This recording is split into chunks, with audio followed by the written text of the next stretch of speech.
সময় নষ্ট হবে, ঠিক না বেটি? ও বন্ধুরা, আর সময় অপেক্ষা করা যাবে না, তাড়াতাড়ি চলে আসো রে বাবারা। আমরা কিছুক্ষণ মধ্যে আমরা নৌকা ছেড়ে দিব, যাদের উদ্দেশ্যে আমরা এতক্ষণ অপেক্ষায় আছি, তাড়াতাড়ি চলে আসো রে বাবারা। কিন্তু মানুষ আর অপেক্ষা সহ্য করতে পারতেছে না।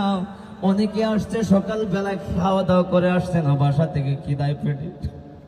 কি বলবো তোমাদেরকে, আমরা তো তোমাদের সেবায় নিয়োজিত, কিন্তু সেবামূলক কাজে। কিন্তু তোমরা যদি আমাদেরকে ভালোবাসো না, তাই তো তোমরা কিচ্ছু করার নাই।